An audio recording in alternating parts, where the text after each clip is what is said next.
From Minneapolis, as OKC takes game 4, we will visit with one of the stars and dip into live press conferences. Michael Malone will join us from courtside to describe what he saw. Meanwhile, on the ice, the Panthers look to defend the cup, although I don't like defend. You can't take what is theirs. But the Hurricanes and what has been an inexplicable run in the Eastern Conference Finals, they get on the board with a victory they had to have. But we will begin with the game you just saw, Western Conference Finals, Game 4. We picked this up in the fourth. OKC leading by 7 off the miss. So many offensive rebounds for OKC turned into second chance points. It's a 9-point game. And that's the 1-3 he made all night. 5 minutes to go. It's a 3-point game. Shai Gilgeous-Alexander with the spin and the hit. The lead is 5. 4-point game. Again, Shai starts to lose his footing. This was such a big-time hit from Jalen Williams. Hits the 3. Look at that left foot. I don't think it slid until the ball was out of his hands. Everybody in Minnesota was looking for a travel. 7-point game late.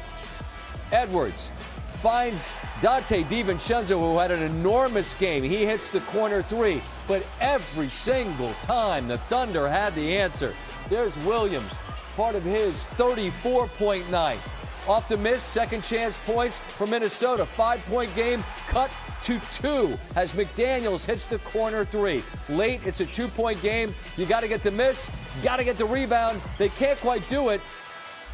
SGA throws it out of bounds, and they put .3 on the clock. I don't know how they determined .3, but that's what they put on the clock. And on the inbound, it's Williams who steals it. It was going to have to be something miraculous. There was no miracle for the home team. The Thunder are able to withstand 18 threes from Minnesota. Tim Legler joins me now. And Legs, I think the theme of every conversation I'm going to have with whoever we talked to tonight was the Thunder's ability to answer every single time that the Timberwolves made a run. Down 7, Timberwolves tie it up, answer. Late, every single time, Tim, they never let the home team take the lead. How important was it for them to constantly be able to keep it at minimum tied? Completely agree. We talked about it a lot on the broadcast. It seemed like every time Minnesota got into one possession game where they're one stop away from potentially taking the lead, and you know what the reaction's going to be like in that building and how the energy is going to change, they weren't able to do it.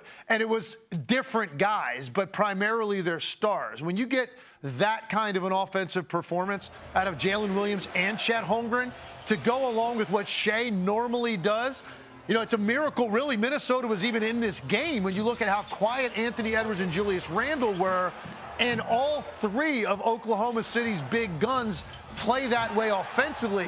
It's incredible they were in the game. Great production across their roster, role players making 3-point shots. They played hard the entire game, but they could not get over that hurdle because of the way Oklahoma City executed to get the shot that they wanted in the last 6 minutes and made those shots. Put too much pressure on Minnesota ultimately, and OKC now with a chance to go home and close this out. It's an unbelievable performance from the bench. 64 from the bench and a dozen threes from Minnesota, and that helps offset the quiet night for Randle and the night from Anthony Edwards. And I'm interested, Tim, in your perspective, because when he only takes 13 shots, you're wondering, well, was he passive? Didn't look like that as much as it just like the focus of that Oklahoma City Thunder defense was to prevent him from getting loose. What did you see? No, I agree with that. I do think at certain times in the first half, I do think he lacked the aggressiveness. But as the game wore on, I started to see why. I think he was really fatigued. And the reason, Scott, is because the number of different elite on-ball defenders that Oklahoma City can hand him off to on any given possession. Forget about the course of the game. You're talking about possessions where he's starting with Case and Wallace on him, elite. A switch happens. Now Jalen Williams has him, who's an all-league caliber defender. Oh, you don't like that? How about another switch later in the possession where Lou Dort ends up on him, or Alex Caruso? And by the way, if you finally do get some daylight and you get to the rim, Chet Holmgren's waiting for you back there. I think it was mentally and physically exhausting for Anthony Edwards to go up against that caliber of defender literally every second of the game. So it looked passive a little bit in the first half. The second half, I just thought it was a little bit of fatigue. Fortunately, his guys stepped up in a big way to keep them in the game, hoping for some late-game heroics out of their best player, but it just wasn't going to happen on this night. Tim, you've sat in this studio. You know that gigantic monitor. I'm looking at the 40 from Shea. That's a playoff high in his young career. Chet in his home state, a big night. But I'm staring at that number in the middle. Jalen Williams, Tim, 34 points. And you think of the most important shots, the gotta-have-it shots. It felt like he caught it, and that ball was in the air in the blink of an eye, and it was bottoms. What kind of confidence is that guy cooking with from where you're sitting? Yeah, he's answered the call in a big way. You think about, go back a year ago, their number one seed, they get knocked out in the second round. He didn't play very well in that series, and people started to wonder, is that good enough as your second best player, who Jalen Williams is? Come into this year's postseason, he has a little bit of an up and down start to the postseason, but look at the way he played in the closeout game against Denver. Look at the way he's played in this series. Look at the way he played tonight. I thought he started the game with a mid-range jumper and a three right out of the gate. That set his night up. Now he's ready to go, and he was great late. There was a stretch when Shea was on the bench at the beginning of the fourth quarter, and Minnesota could not stop Jalen Williams. He carried their offense for a little mini burst of his own and bought them time until Shea came back in. Then he goes off ball and makes a couple of huge jumpers with all that attention given to Shea. This was a fantastic offensive performance for OKC, and a credit to Minnesota that they were able to put up that kind of a number on a night when their two stars were just really just not impactful. They were in the game. It's a testament to how hard they played, how hard they fought, but actually it's a bigger credit to OKC, the way they executed down the stretch. It's a championship caliber close that they had to that game. I totally agree. The ability to absorb those body blows and then throw haymakers of your own on the road, that feels like a team that's taking those giant steps towards potentially a championship. Tim, hold tight. As I always say, you know the drill. We'll be coming back to you in just a moment. Jalen Williams is going to join us shortly. I believe in the interim, we'll hear from Coach Finch as his team fought hard but comes up short. Finchy, Laga. Tonight?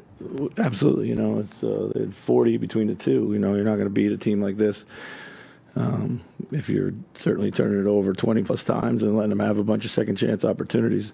And we knew that. So Shea and J-Dub just really had it in the fourth. Like, what made it so difficult to defend and keep them from getting? You know, they got to their spots and they rose up and made shots over us. But we got to do a better job of trying to contain that first dribble like we did Game 3. Did a much better job there. So. Chris, you have a balance between Ant going off and given what the game gives him. How do you think he played tonight? You know, I thought second half was more aggressive. He got downhill. We got him off the ball a little bit more. When he got to the paint, I thought he found some people, made the right plays. You know, I think first half he lagged behind a little bit too much. You know, he needed to get out in front so we could stretch the floor and screen for him a bit. But second half was much better. Chris, similarly, what did you think of Julius tonight? Yeah, I mean, it's, you know, didn't have a great night, obviously. Bench was really, really good, so I rolled with them. You know, they were finding shots for each other. They shot the ball extremely well from the three-point line, which, you know, we did a good job of finding those things. You know, that's the guys that we chose to go with there. So. On the offensive rebounds, was it, from your vantage point, a matter of just effort, or was it? Yeah, it was. You know, they on a lot of them hit first. They rebounded well out of their area. They came from distance to get stuff. You know, I think some of them were long.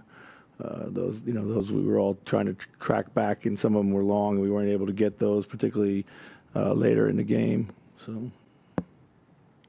It was a 2-point game. Yeah. Was the difference in a 2-2 series or 3-1? Yeah. How do you kind of emphasis upon you guys that there's still more series to play? Yeah, for sure, 100%. But you know, this isn't the formula to get it done. You know, and I think that's the most important thing to take away from tonight. So. Chris, you mentioned pregame about the decision making when you guys are making quick decisions. Yeah. Those turnovers go down. How much of that did you see in terms of? Yeah, they. I didn't think we started the game with that